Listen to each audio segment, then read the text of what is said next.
welcome back. I know you guys were missing so much Gita classes, right? Yeah. You did? Okay, that's a good thing. So, anybody remember a little bit of their homework? No. Yes, I've been doing it. Thank you. Awesome.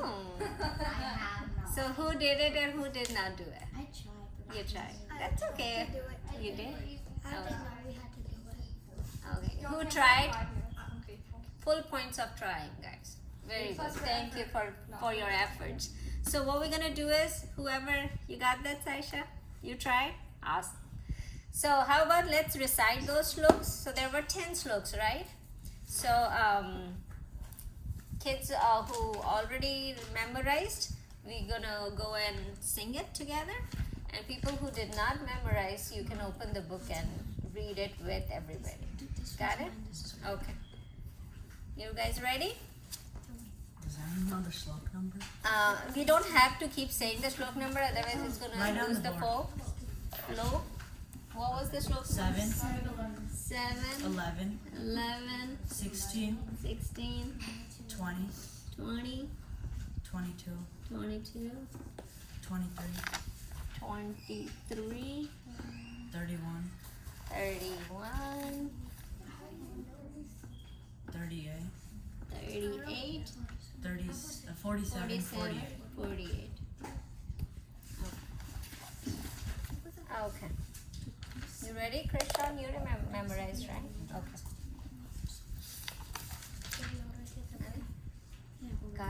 Karpanya dosho.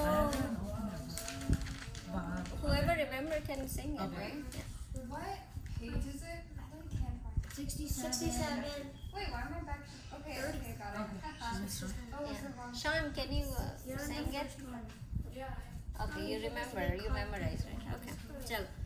Can we sing it? Karpanya dosho pahata swabhava prachami tvam dharma samudacheta yache yashane shitam ruye tanme shishyaste hamsadimam tam prapanne Shivanuvacha ashochanam vashocastvam prajnavadanshabhasase gatashurna gatashuncha nanu shochanti pandita nashato vidyate bhavo na bhavo vidyate sata ubayorapi drushtantas Tatvadarshvi na jayate mriyate vaskadachin nayam bhutva bhavitananabhuya ajo nityam shashvatoyam puranam na hanyate hanyamane sharire. No, next. Vasad Sin. No, I cannot hear you, Raja. Namami Granati Naro Paraya Yata Sharirani Vihaya Jirna Nyanyani Sanyati Navani Dehi Nenam Chandanti Shastrani Nenam Dayati Pavaka Na chenam kledyantyāpo na shoshayati maruta Swadharmam api chaveksha na vikampetumarhasi dharmyadi yadachayonya kshatriyasya na vidyate sukadukhe same krutva labha labho jaya jayo Tato yudhyaya yujyasya nenam papam avapsyasi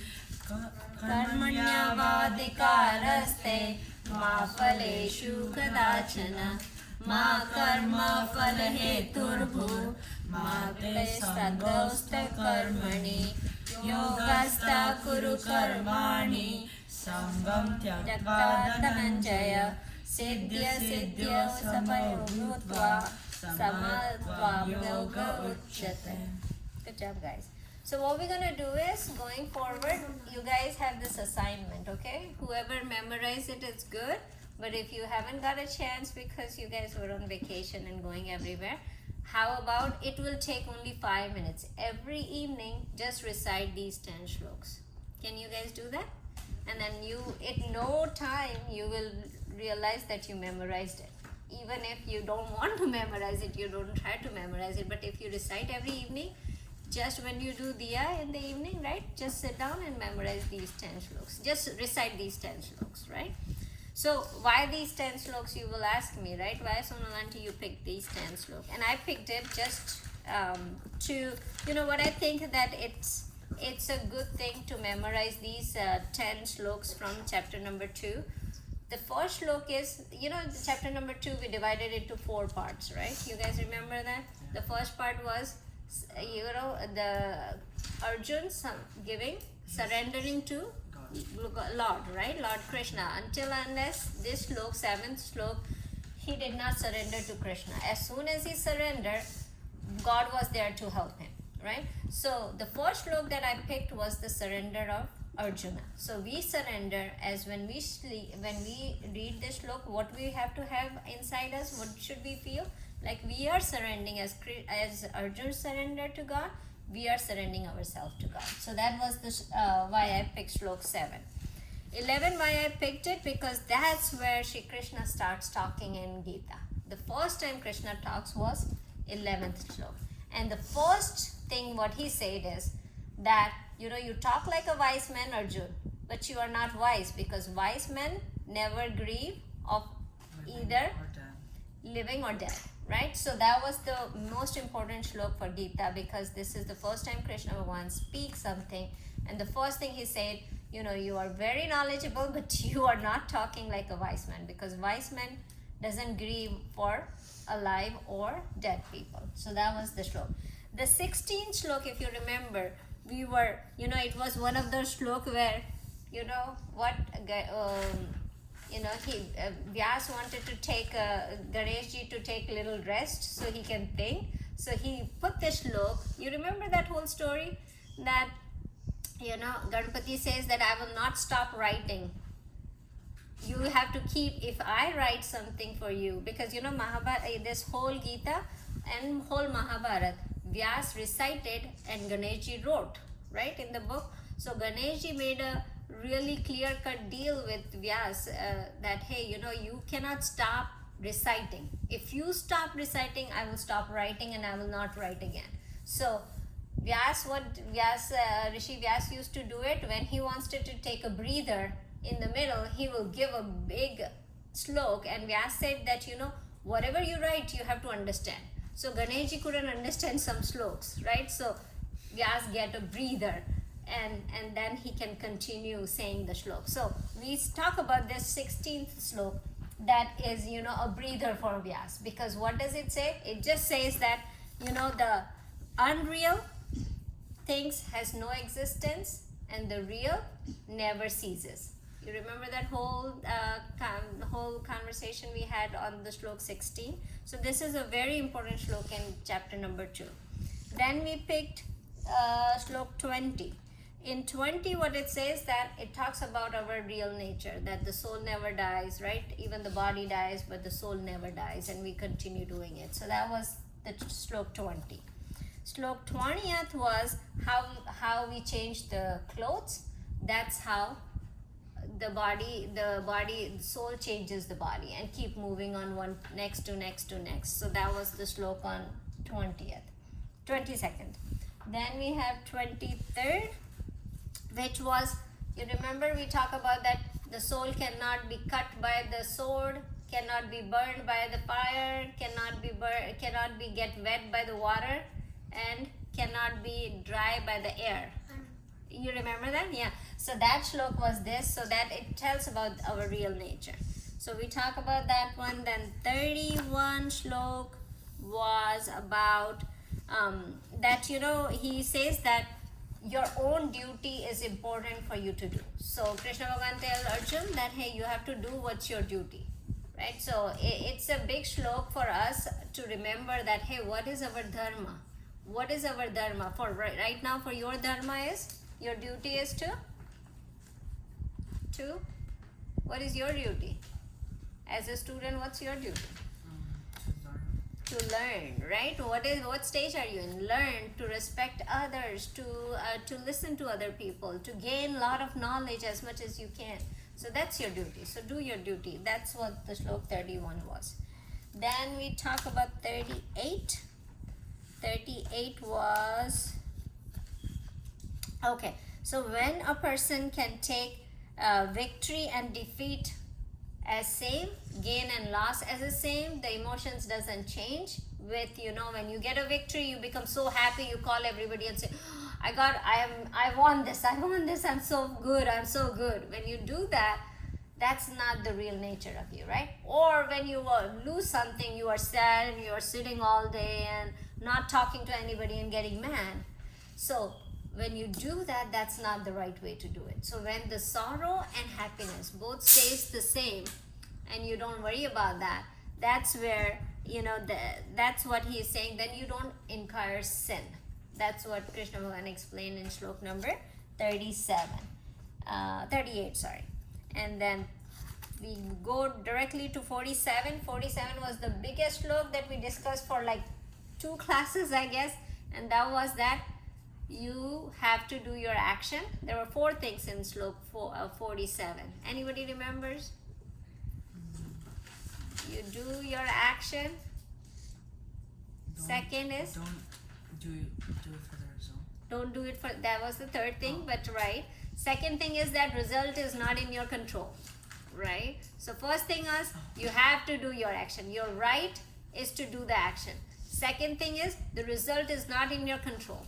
The 3rd thing was, because the result is not in your control, you cannot do the action on based of the result, right? Yes. And what was the 4th thing?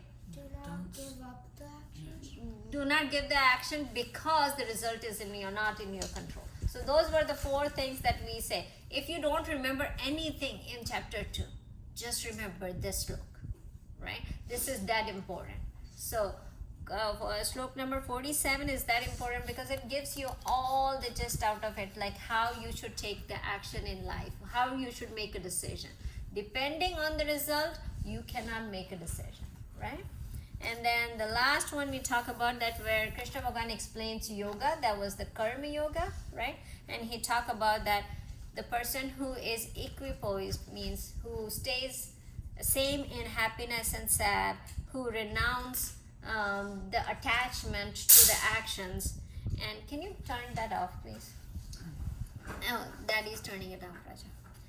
And then keep an even mindedness in success and failure. That person, that is yoga. That is karma yoga that he explains. So that's the definition of karma yoga. So these are the 10 shloks. So guys, I want definitely you to just sing it for 5 minutes every day and you will memorize it as soon as. So today we're going to talk about, we're not going to keep going with the shloks, but we're going to talk about a little bit different subject. But it is very important subject in spirituality. And that is path of love. We're going to talk about path of love. Love for God, right? So we're going to talk about that. Now you remember we made a mattress before, little while ago, that we had 3 things, the 3 paths. Yeah. There was a solution, method, problem, solution and method. Anybody can tell me? One of them was ignorance. Yeah, okay. Ignorance was the problem. The solution is knowledge. The solution was knowledge. And the method is Method was Gyan Yoga. Gyan Yoga. Yeah. Or Shavana Manana. Yeah. Yes. Gyan Yoga. Okay, what was the next one? Yes. Restless mind. Restless mind. And the solution is concentration. Concentration. And the method is meditation. Method is meditation. Gyan Yoga. Which is also Dhyan Yoga. And then Impure mind. impure mind.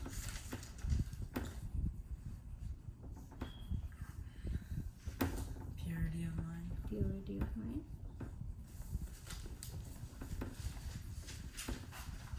And then Karma Yoga. Karma Yoga. Okay. So that was one thing that we discussed, right? And then do you remember what did I say? For the foundation we need something. Bhakti Yoga. What was the foundation? Bhakti Yoga. Okay. So when I'm talking about path of love, path of devotion, that is Bhakti Yoga. Path of love, devotion. Okay. So that is what we're going to talk about today, right? We can get all these. So in Gita, there are 4 yogas are explained, right? I mentioned that before too. There are 4 yogas that are mentioned in Gita. Do you guys remember what were the 4 yogas? Except Krish? Yeah. Just Karma yoga, Karma Yoga,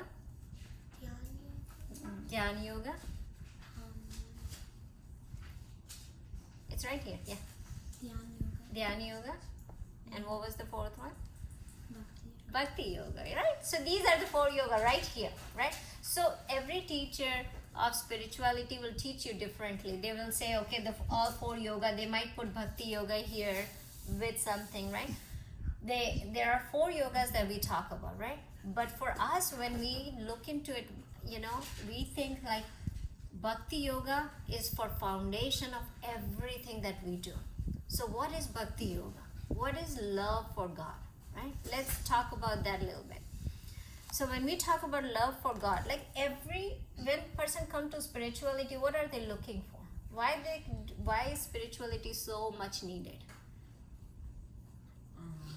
Because you can reach God. Yeah. So every time we look at the spirituality, we look for the solution of miseries, suffering, right? The life is suffering, it's so much things to do, and we are, it's unhappiness. We need the happiness, like everlasting happiness. That's where we look for spirituality. So path of these, all path, they will reach to that goal, right? Whenever you follow any of these paths, or together all these paths, you will reach to that everlasting happiness.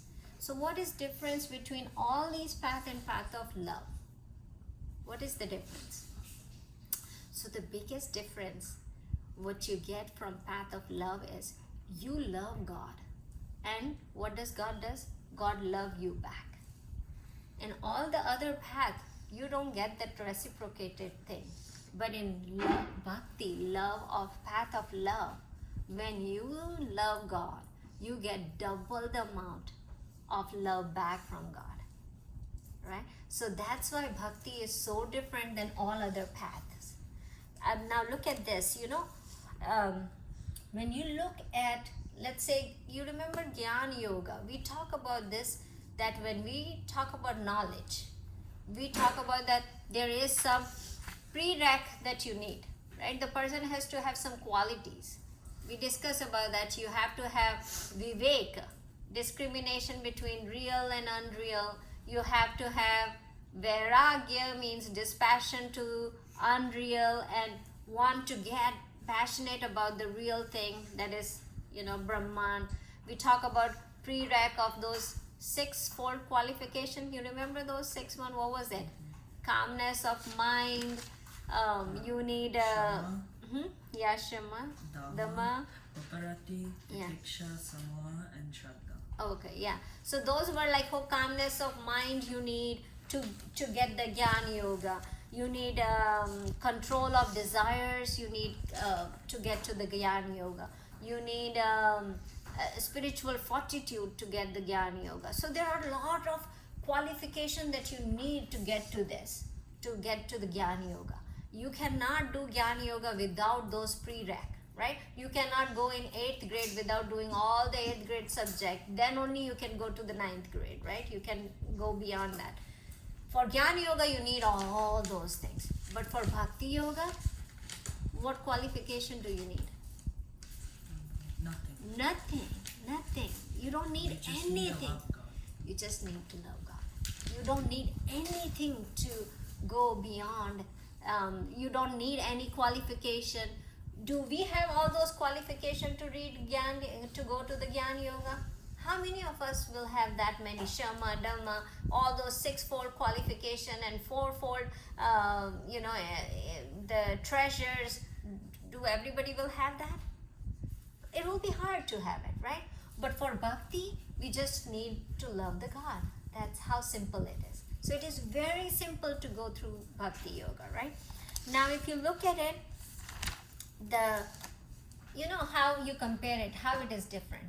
So when you go for Jnana Yoga, it is like you are inviting a king to your house. So what happens if the king is coming to your house? What do you have to do?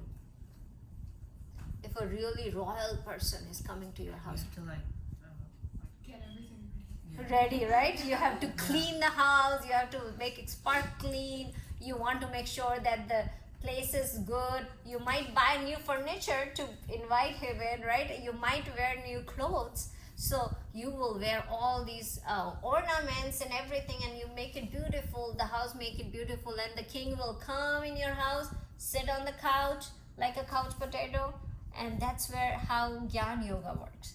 Like Jnana Yoga is a king. He will come. You will have to do all the cleaning. You have to clean your mind. You have to go purify your mind. You have to concentrate, and then you have to gain the knowledge, and that's how the Jnana Yoga will work.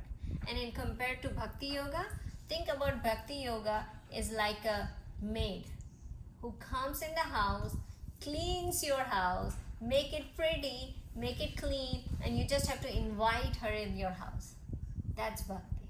So when you get the love of God, the cleanliness of the house of all your mind and calmness of your mind will come itself, will be done itself. You don't have to put efforts into it, right?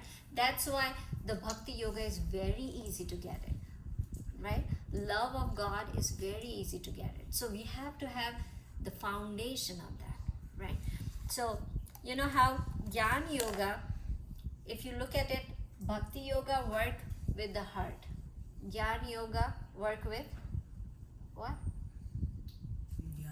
Intellect, mind and intellect. You have to have intellect to get the Jnana Yoga. But Bhakti Yoga, it's just level of heart. When you love somebody, that's where the Bhakti Yoga comes. So you love for God. That's what it is, right? Now, if you look at it, what the question arises that, you know what, Sonu Aunty, you are talking about love for God, but I don't have that. How do I get love for God? I don't have that, right? Very easy to get it. It is easiest to get it. How should we get the love for God? So there are some things that I will explain you. Let's see if that helps you, right? A lot of people, you do worship every day. It comes by itself, right?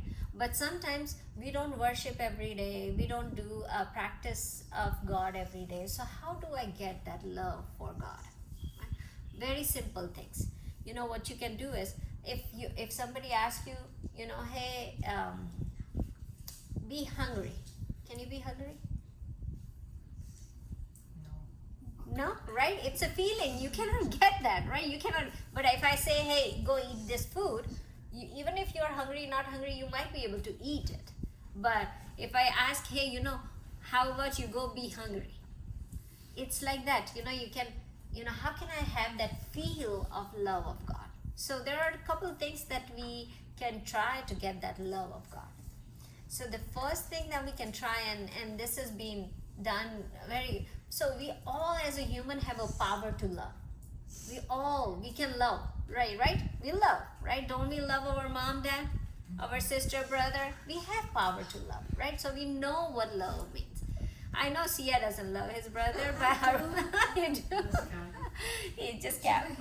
He was laughing so hard, so I'm like, okay, there is something that he wants to say.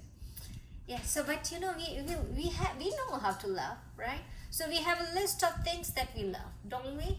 What list of things we have? Like, oh, I love my mom, I love my dad, I love my school, I love this sports, or I love dancing, I love singing. There are so many things, right? I love to play guitar. or I love to play Fortnite. So there are so many things that you have a list. So just add God to that list. What you do? Just add that list. In that list that you have, whole list of what you love, just add God to that, right? So it's so easy. Just add that. How you say my father, my mother, my sports, my iPad, my phone, right? The same way you say my God. That's it. Isn't it simple to do that? Right? Oh my Don't, god. not over.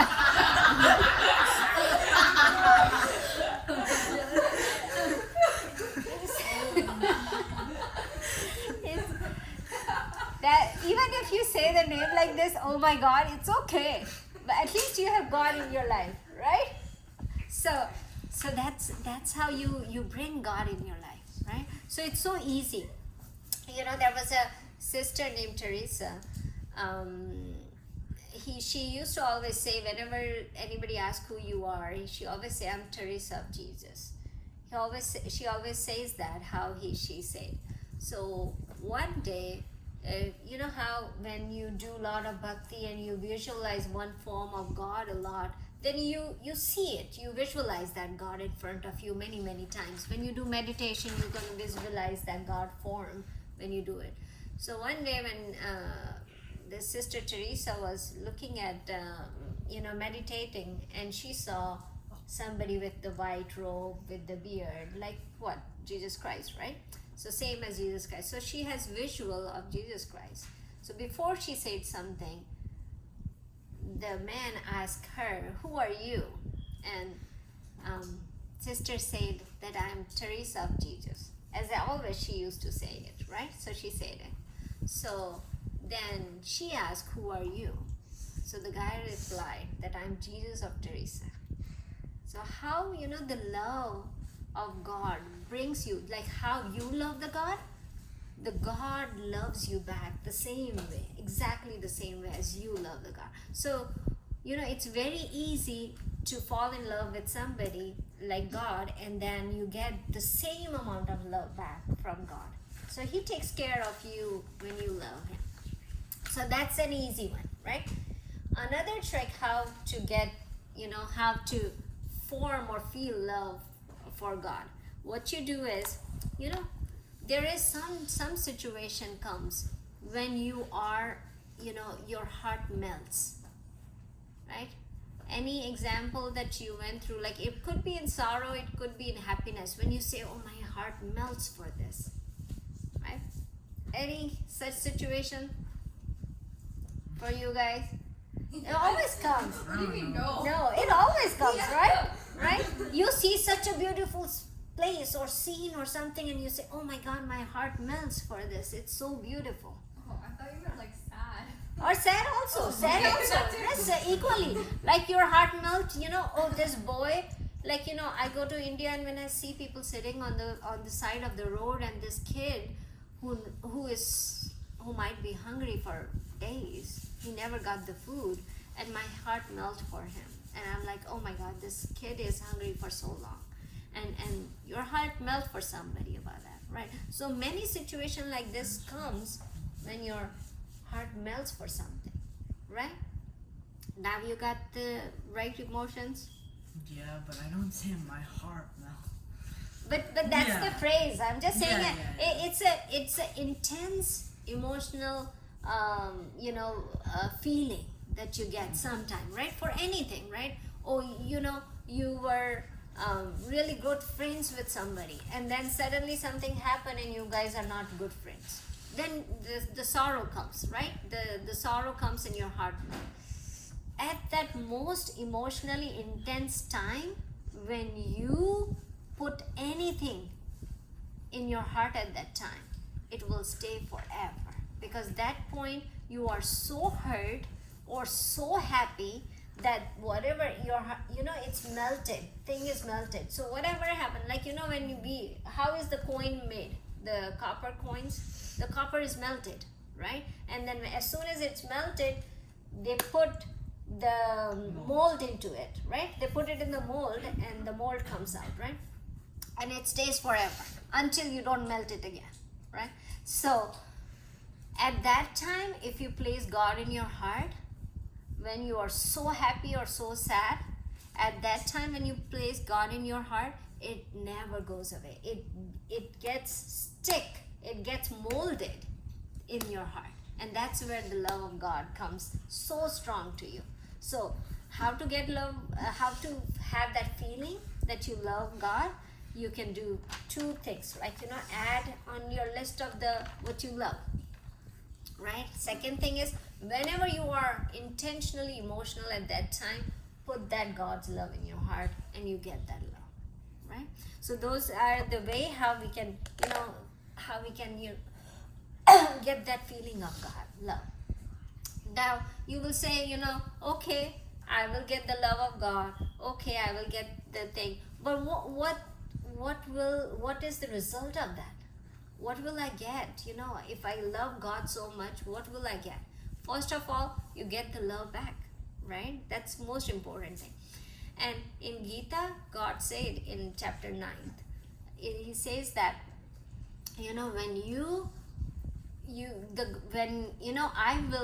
when somebody surrender them to me, what will I do? I will actually come and give them everything that they want. What is everything? Anything that you ask, He will be there to give it to you. Right? So, if I surrender myself to God and I ask for something, God will give it to me. And you know what? You remember I told you a story that one person was translating Gita, and he was reading this slok, and he was saying, yeah, God is such a big, magnificent personality. How would God come to individual person and give something what they need? That's not good. How will He bring it? It's how good it is that He will say, okay, I will grant you something. Like I will send you something. I will send somebody to help you, right? So what He did is He actually cut that word where He said, I will personally come and give it to you. He cut that word and He said, no, that doesn't look good. God is a big person. Why would He come Himself to help a devotee? He should send somebody, or He should He should give it to something. So He cut that word in the Gita and said, I will grant. Instead of I will come and give it to you, He said, I will grant you happiness, or I will grant you anything that you need. So then what happened when He did that? They did not have a lot of food to eat, that person who was doing the translation. So his wife get a knock on the door, and the wife opens the door, and there was a little boy who bring a lot of food for her and said, hey, I got a food for you. Your husband sent all these food for you. And the wife got happy and said, okay, good. I got food, and I was deprived with the food. I don't have anything to make for my husband. So this little kid brought the food for me. So when she takes it inside, the kid turns around. And when the kid turns around, she saw a big stick mark on his back. And then the wife says, oh, little boy, who hit you so hard with the stick on your back? So then the boy say, your husband did. And then the wife gets mad at her husband, said, why did this guy do this? Just a little kid, and he got a big stick on his back. How did she do that? Why did he do that? I will get upset at him. So then the kid goes away, and the husband comes home in the evening. So the husband comes, and she got mad, and she said, this little boy brought all these food for you, and he said that you gave him food, and he brought this food. We did not have food to eat, and he bought it, and then you gave him you hit him with a stick. Why? Now the husband was thinking, what happened? So confused, right? I did not hit any kid. I did not do anything. And why is it? Then he remembered. He put a stick to that word, saying in the Gita Shlok that God will not come and personally give it. God will grant it. So God got a hit of that stick on his back. The kid was the God who came.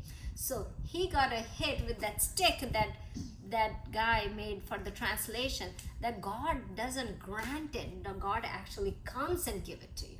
So God says, why are you changing my words in the Gita? I personally will come to each devotee. When they love me, I will take care of them no matter what. And I will personally take care of it. I don't have 20,000 people working for me. I will personally come and take care of it. I will not grant it. So that's what happens when we love God. God gives you everything what you want. So I know that when we talk about the knowledge, who we are, what we are this consciousness, we are this, Brahman, and everything is Brahman. And when we have to think through this, that's a big thing. But just simplest thing that we could do is we can love God. That's about it. And we can get everything what we want in life. So that's the result of what we want. If we do bhakti, what happens? So someone says that, you want the everlasting happiness, you just fall in love with God. You get everlasting happiness. That's what happens, right? So that's what bhakti gives to us. Now, what does bhakti give to us? The love for God gives to us. Another thing that they give us is the fearlessness, right? So what is the fear, right? What is the biggest fear in somebody's life? What is the biggest fear? What is the biggest fear for you? Die? Like in some like. Yeah, that we will die, right? What else? Drowning. Drowning, yes. What else? The kids are scared of dark, isn't it? Like, I don't Yeah, want to the sleep dark. by myself. Darkness, right? Or like because Or Still scared of the dark. yeah, right? like Yeah. it all leads to like dying. Cause Yeah, like yeah. most people like scared of the dark. Why are you scared of the dark? Cause you think there'll be a monster that will kill you, which Yeah. you die, right? Yeah, yeah. So like in the end, it's all You scary. think you're not alone in the dark. That's why you're still Yes, you got the point. That's what I wanted to tell you. So, ultimately it is like that I will be alone. There will be nobody to save me. That's what the fear is. Fear is not about being in dark or being drowning in the water or, fear about dying. What you fear that in a situation will come that I'm by myself and there is nobody to help me.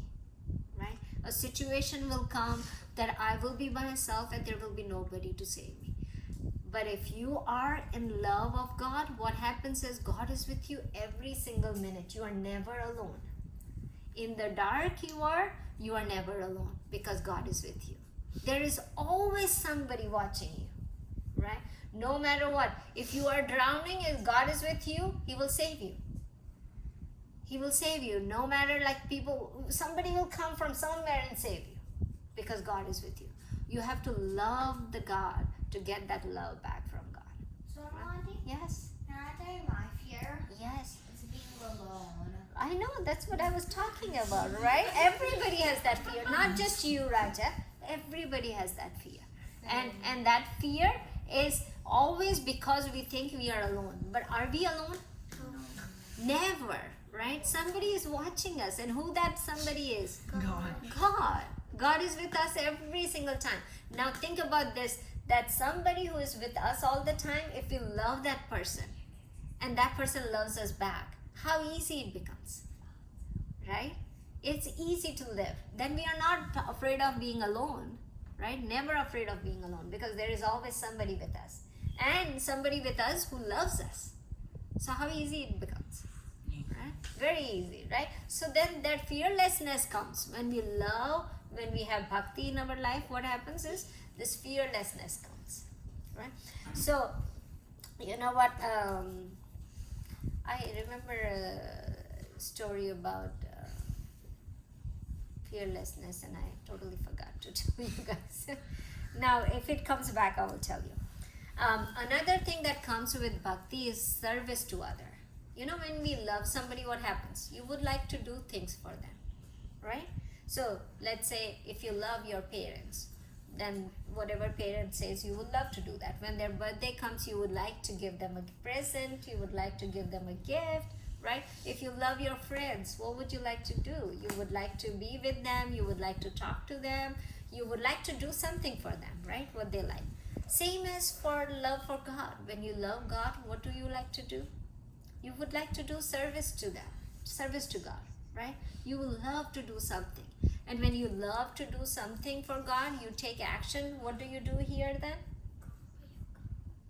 Karma yoga. When you are in love with the God, that's why I say bhakti is the foundation of every yoga. When bhakti is there, you will do karma yoga by itself. When you are eating, you will think that, okay, I am feeding that little Krishna inside me. Right? And when you are walking, what would you think?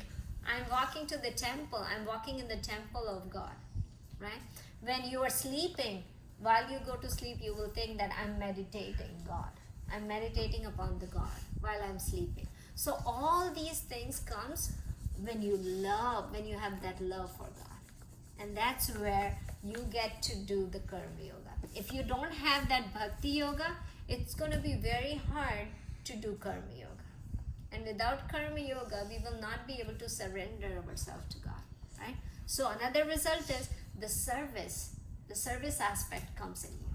When you have bhakti, when you have love for God, the service, to do service for others, that emotion comes too, right? So we already talked about 3 things. Now, as I said, the foundation needed for Jnana Yoga also, you need bhakti.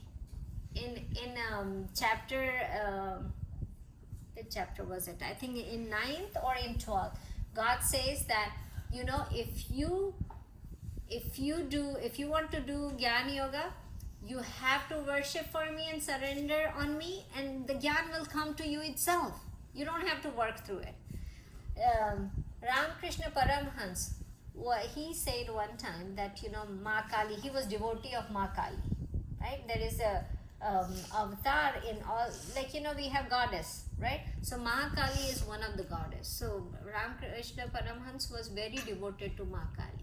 So he said that, you know what, I did the bhakti and Ma Kali taught me the whole Jnana Yoga. I don't have to go through Vedanta to study it because I devoted myself. So Jnana will come by itself. You don't even have to have those prereqs because bhakti will do everything for you. Right? So love of God is necessary to do anything in spirituality. You have to have that foundation to go to any of these yoga. Right? And looking at Ramakrishna Paramhans, you know what, he was a very big spiritual leader in Hinduism in almost in 18th century. So he was devoted to Ma Kali so much, it took him, so there was, like, you know, he was all about bhakti yoga initially. You know, he was devoted to God so much. He was a priest in a Ma Kali mandir. He was a priest, and he was devoted to Ma Kali. Now his guru Totapuri, he came once and he saw, oh, this guy is so much devoted in bhakti, but he should move on to Jnana Yoga. Let me teach him Jnana Yoga. So he came and he said to Ramakrishna Paramhans, saying that, hey, you know, you need to get to Jnana. You know the bhakti, you are settled in bhakti, but now you need to get to the Jnana so you can get moksha. Without Jnana, you will not get moksha. So he said, okay, you know, so he was very open-minded, Ramakrishna Paramhans. So he said, okay, teach me Jnana Yoga. What is it? Tell me. So Totapuri took him only 3 days to master the Jnana Yoga. Only 3 days. Where Totapuri took ages to learn by himself what was Jnana Yoga. It took him 3 days to learn to Jnana Yoga, and he got enlightenment in only 3 days. Why? Because his bhakti yoga was so strong. His devotion to God was so strong that Ma Kali already taught him all the Jnana Yoga.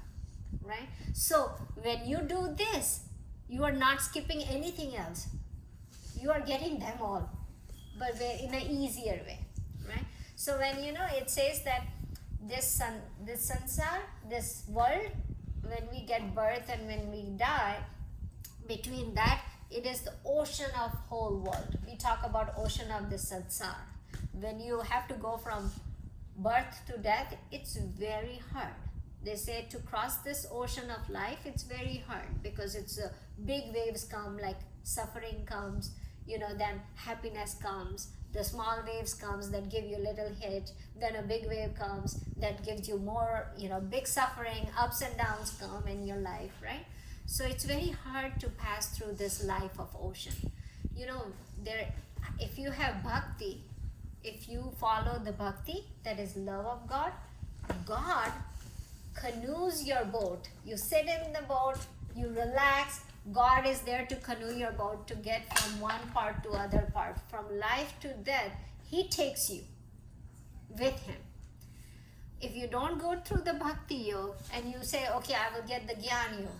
Jnana yoga is you have to swim through it. You have to work really hard. You have to swim the whole ocean from one place to another place to get through this life, ups and downs of life, right? But with the bhakti yoga, what happens is God Himself come and get you past through it. All those ups and downs comes, but God will be with you to give you support so that doesn't suffer. You don't suffer so much on it, right? So that's where the bhakti is so important for us, love for God. Now, when we talk about it, what kind of love, how to practice love, right? Now, first of all, we need to have that feeling for love for God, right? So we talk about couple things that we can do. Now, how to practice that love, right? So there are many things, many ways to practice that love. The first thing, I will talk couple things and then we will end the class. But how to practice love of God? First practice is name. Yes. Yeah. Name. What is name? So there is a story behind this. Let me tell you a quick story. So when this world was created, right, there was a division between man and God.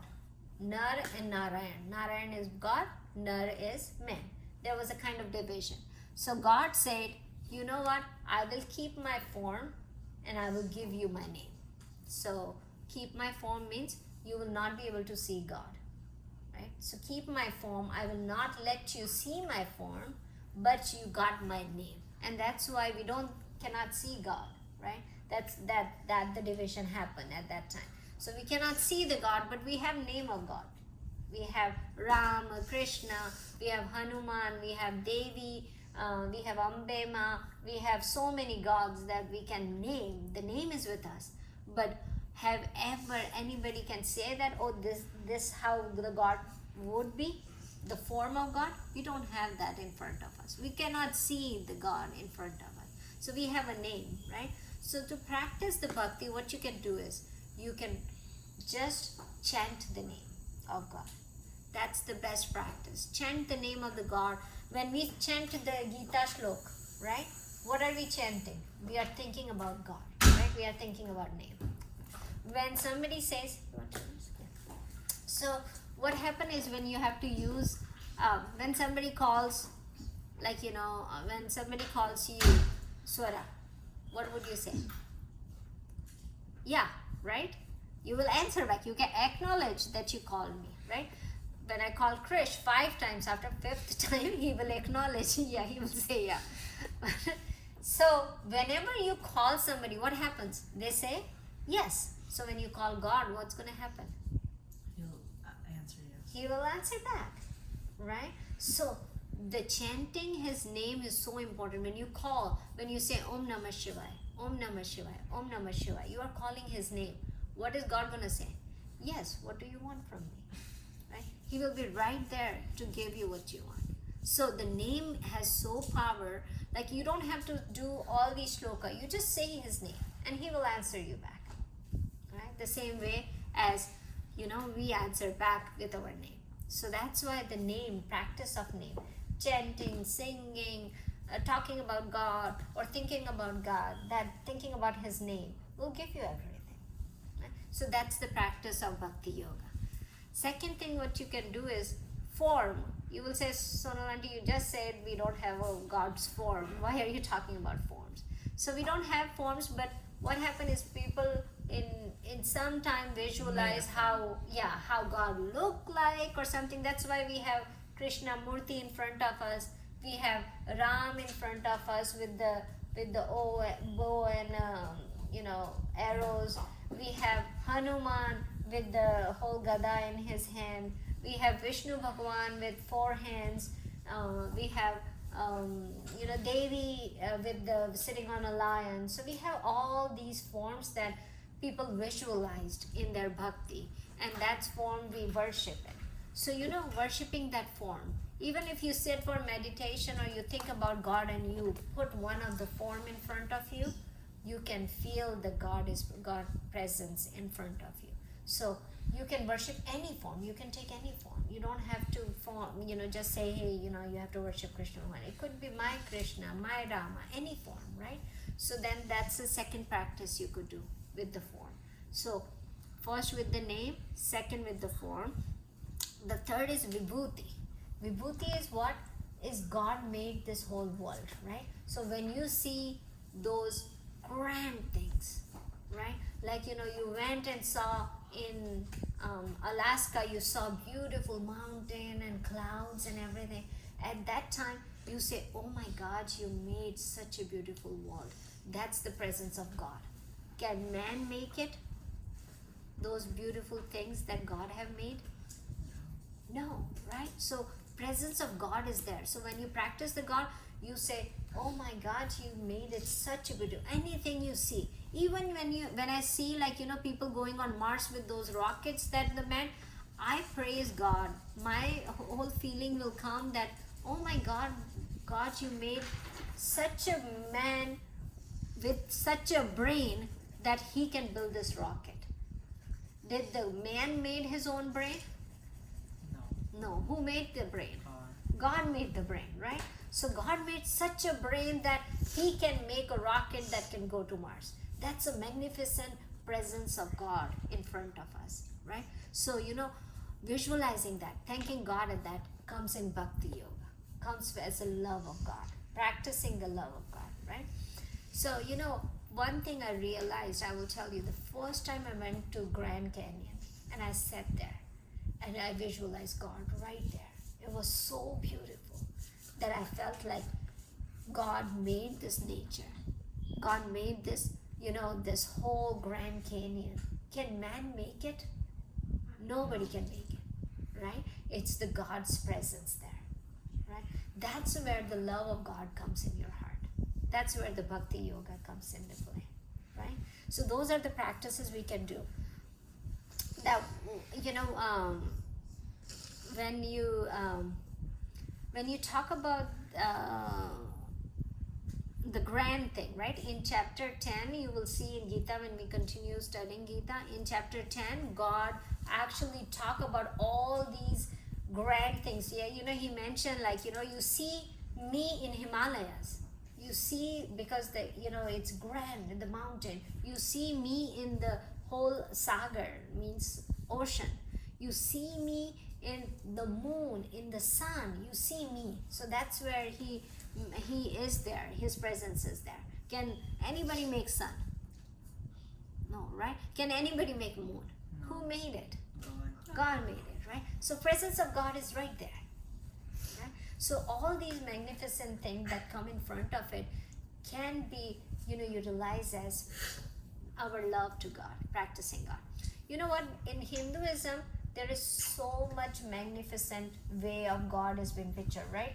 The Krishna had powers and Ram had powers and Durga has different powers. All the God have power. Hanuman has power to go to Lanka and burn the whole Lanka, right? Flame the whole Lanka. Hanuman had power to go to a mountain and carry the whole mountain and bring it to Lakshman when Lakshman was unconscious. So we have all this powerful God in Hinduism, right? If you look at the westernized way, that God they don't show a lot of power in God, but they made all these Marvel movies. Like, they still think that there is a more powerful than human being. There is somebody more powerful. They did not put as a God, but they also visualize people with power in all these movies that they make it, right? So if you look at it, there is always been something bigger than us. If there is something bigger than us, let's love that bigger thing, right? Who made everything around us. So that's the yoga, bhakti yoga, right? So just to summarize the whole thing, we talk about today the love for God, right? And that's the foundation of anything. Wherever you go, if you don't have that, if you don't idealize one thing, then it will be hard for you to continue the journey of spirituality, right? It has to have, like, you have to have love for God to continue this process. Now we talk about love of God, then we talk about what are the how to do it. So first is add God's name in your list of people who you love. You add that. Then second thing is when you are in needed, remember God at that time, and then it will stay with you forever, right? So those were the two things we talk about. Then what is the result? Result is that God is with us all the time, right? He will take care of us all the time if we love God and if we surrender to God. Then we talk about how to practice. Practice is just saying His name, right? Visualizing His form, and that's getting, if we see such a grand things, we remembering Him, that how great world He made it. So that's practicing for love of God, right? You guys got it? So we talk about bhakti yoga today, and you have to have that foundation. Even if we talk about jnana yoga, we're going to talk about karma yoga. We talk about karma yoga in chapter 2 so much, right? And then we're going to talk about dhyana yoga. But unless you don't bring that love to God, everything will be not with a good foundation. It will break. It will fall down, right? So you have to start here.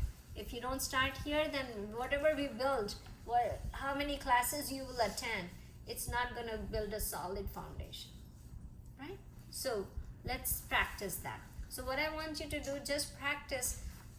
Even if you cannot sing those 10 shlok every evening, just say Om Namah Shivaya, right? 10 times, 15 times. Just say that and visualize God and bring that God slowly in your life, right? Or when you sleep, when you are laying down, you are about to fall asleep, chant God's name, and that's where the love of God will come. Got it? Okay. Let's do it. Vasudevasutam Nevam Kamshacharunamardanam Devaki Paramanandam Krishnam Vande Jagadguru Guru Brahma Guru Vishnu Guru Devo Maheshwara Guru Sakshat Parabrahma Tasmai Shri Guruve Namah. God, we devote the whole spiritual study to you. We surrender to you.